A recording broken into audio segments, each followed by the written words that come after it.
Welcome to another video by Pharos Technology. Today what we want to talk about is the 4 business currencies that you would find in a normal blockchain solution.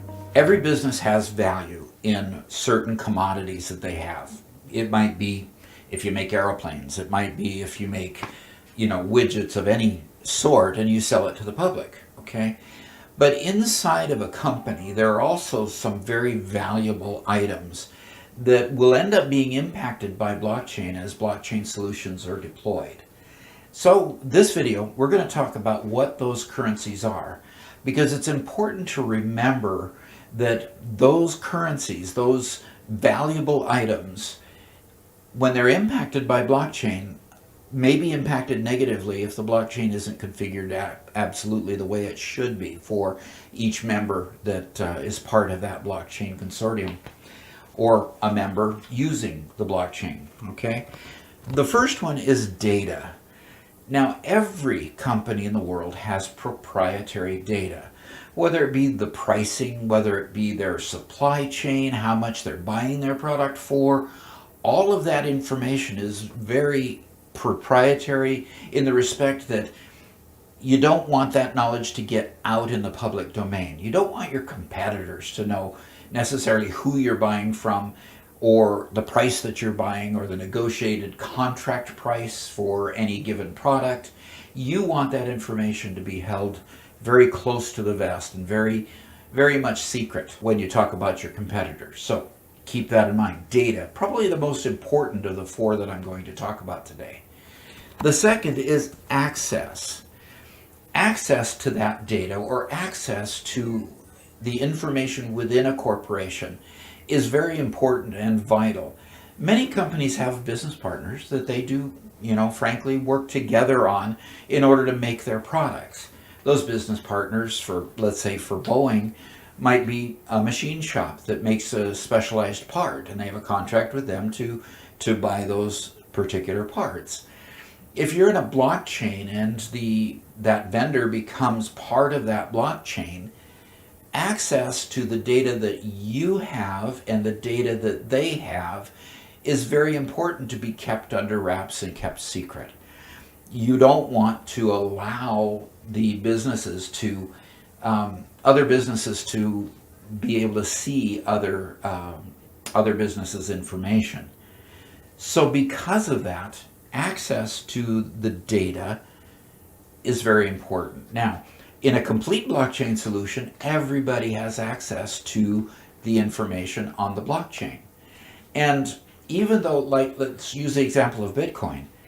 In Bitcoin, everybody has access to that network. But if they need to know what I have spent on that blockchain, they would have to know my public keys and my private keys in order to link any transaction on that system to me. So they can see how much Bitcoin that I transact from one party to another. They just don't know that it's me doing the transaction. They see generic data on the blockchain. So when you have a public blockchain that's fully distributed, players on that blockchain will not be able to understand anybody else's data unless they have access to that particular data. So data access is another critical piece that's impacted by blockchain and needs to be held close to the vest, or in a distributed manner has to be behind the veil of the encryption and the immutability that is found in the blockchain. The next thing is contracts. Contracts are the rules of the road, so to speak. It's the speed limit sign on the freeway. It's the things that make up the whole blockchain. Now, contracts can be, in a blockchain complete solution, are basically what you're transacting and what the rules of that transaction are. If you take a blockchain solution like TradeLens, for example, the contracts there are written such that if you're a shipper, you transact with certain people there and you live by certain transactional rules. The blockchain in that case knows that you're a shipper and have access to certain forms and reports and information. Let's say the trucker that the companies ship through when they get on land that can be part of the consortium, but they see only the information that is necessary for them. Now, when you dock and you're a cargo container ship, you come into the port and you've got certain contracts that let the blockchain know that you need to provide shipping manifests and information to the customs agencies in the various communities around the country or in the various countries around the world. So that blockchain allows the contracts to be available for certain members within that blockchain. So contracts. Now, in a blockchain complete solution, those contracts are voted on and worked through a community of users. In a solution that's not complete, those contracts may be fully and totally controlled by one entity, and those would be considered blockchain incomplete solutions. And frankly, we're going to see a lot of incomplete solutions before we get to fully complete solutions that will happen later on as they are developed. Okay. Now, the fourth and final item I want to share with you today is technology. Now, the technology that we're talking about here is the technology to build a blockchain. Now, we've got some people scrambling, some companies scrambling to get into the blockchain business. IBM probably has the lead in this, but we've got also Oracle and Intel and SAP and Microsoft and Samsung getting into the blockchain business and trying to grab up as much of that blockchain budget from companies that they can. And generally, when they contract with one company, they're not going to create a complete solution. And the reason why it won't be a blockchain complete solution is basically if IBM is working with a particular company, they're going to build the particular company's blockchain based on what their needs are and not necessarily what the needs of the entire community are. So if you've got two competitors, let's say Boeing and Airbus, if Boeing is going to have a blockchain solution provided for them by let's say Oracle, if that's the case, then Oracle's going to write that blockchain solution for Boeing.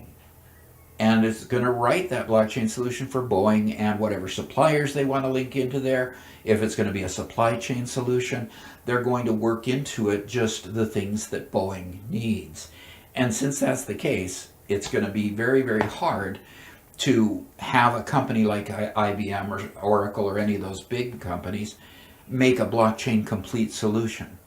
Now, on the other hand, there's a whole bunch of other players that are new into the software development market, but they've grown up with the blockchain solutions, such as Ethereum, or R3, or Quorum, NEO, Digital Asset, Fisco, and frankly, there's a whole lot more that are trying to develop blockchain solutions, and generally they do so independently from corporate entities.